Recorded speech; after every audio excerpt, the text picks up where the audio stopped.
I rode over 250 watts for 6 hours. In fact, a little bit over 6 hours. How did I fuel it? And I'm not a heavy rider. So I weighed about 65, just under 65 kilos on the morning of the ride. And I'll show you a screenshot of my power so that you know that I'm not lying.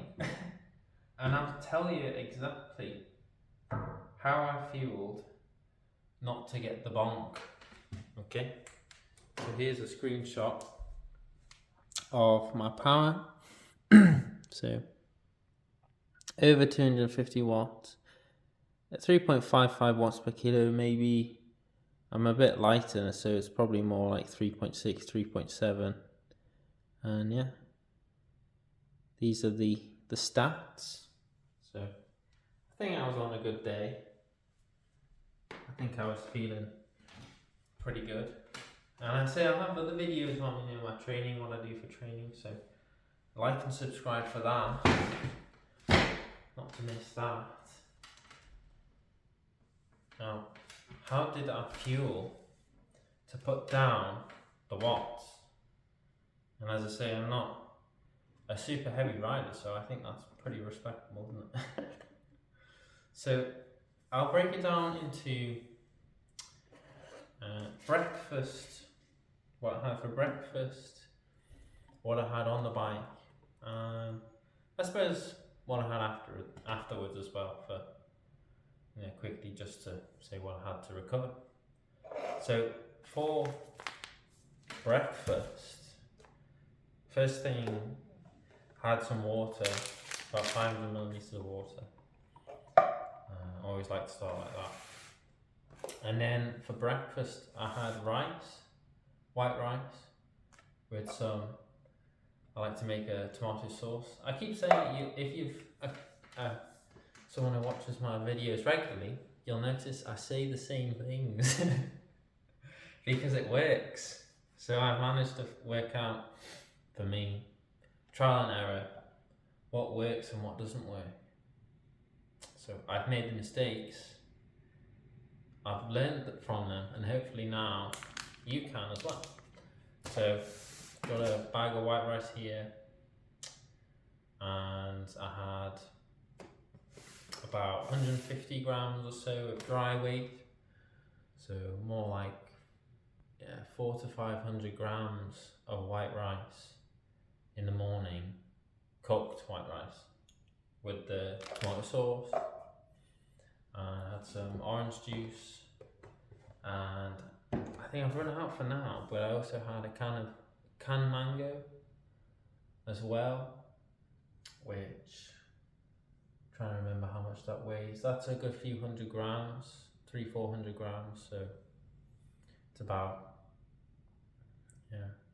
another 100 grams worth, or about 60, about 100 grams worth more carbohydrate. So you can see from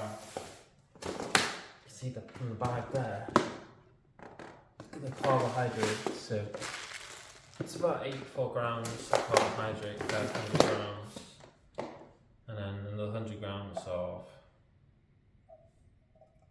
mango. So yeah, what's that, 250 plus the orange juice, like 250 grams of carbohydrate or so in the morning for about 65 kilos, under 65 kilos most of the time now. And what did I have while I was out putting down the watts? Well, I had these two bottles and this bottle, so that this lasted me over 6 hours. And what and how much of it did I put in these? Well, sugar. I put 200 grams of sugar in this bottle, 200 grams of sugar in this bottle, and I think I put about 120, 130 grams of sugar, about 150 actually, it was about 150 grams in that bottle. So that's 2, 4, 550 grams from sugar water, and I had, no, it wasn't exactly this, but I had 2 bags of gummy vegan sweets like these, and they weighed about 150 grams each, which worked out to about another 100 grams or so of carbohydrates.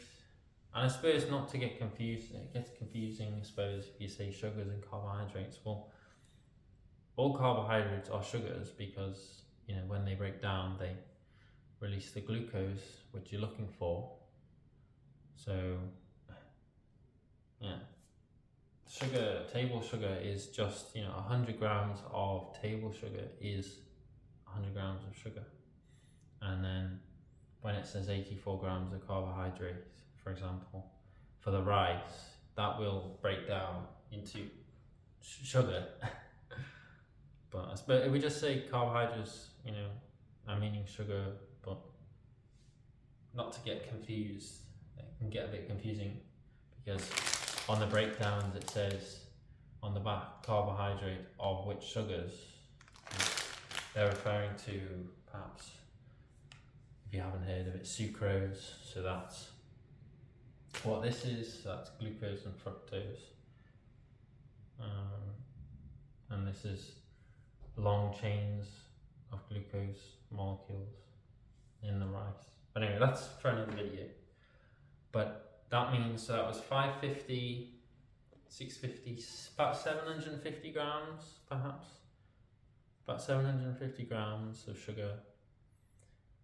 And yeah, it was about, as you saw, just over 6 hours, so well over 100 grams an hour.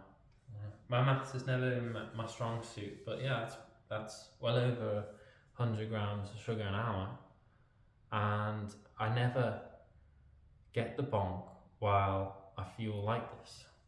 And no, I didn't add salt to the bottles. It was about, the average temperature was about 9 degrees, but I never had salt because I find that regardless of how much salt that you add, you'll still get, you know, cramp, regardless of how much salt. If you don't have enough carbohydrate, you'll still cramp. So yeah, if you want to add salt, go ahead to a bottle of water with no sugar in it, but you'll still cramp. So it's about sugar and water rather than sugar, water and salt. Now, I never get the bonk from having sugar, so table sugar.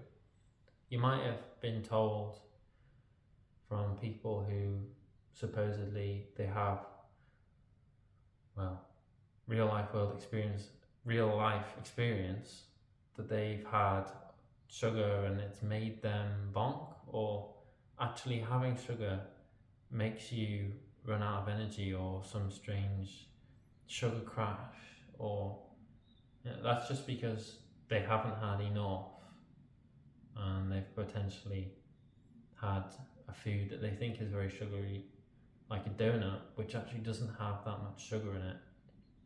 It's basically a big blob of fat with sugar on it. Whereas I recommend just going in for the sugar, and if you have enough, you'll never bonk.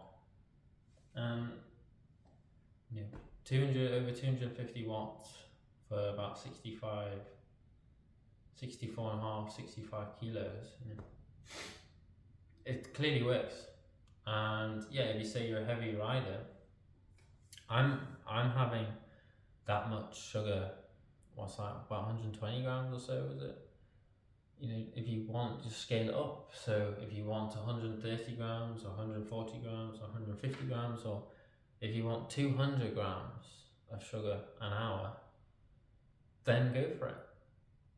But for me, I personally find that it starts to get a bit sickly sweet, and that's just my body's natural response or feedback, the body's natural feedback system saying that I've had enough of that. And it's the same with anything else that you might have. And once you have it and you go, it's just, you've had enough. So I go by those feedback systems, and you should too. So just trust the body, because that's natural and healthy. Now I hope you enjoyed the video and that you learned maybe something new, I don't know, hopefully. I like to promote the health and fitness diet that should be, I think, normal, rather than being led down a path that leads to potentially eating disorders and worrying about your weight and your weight yo-yoing up and down throughout the year. Make the most of the time that you have while you can for training, and do it right. Do it the right way. So as you can see, I'll do other videos on what I avoid, but this is what I go to have and what I go to every time. And this is what I've learned that works through years of trialing and errors. So anyway, I hope you enjoyed the video. There's other videos on training and what I do and how I get fit. So yeah, hope you enjoyed, and I'll see you in the next one.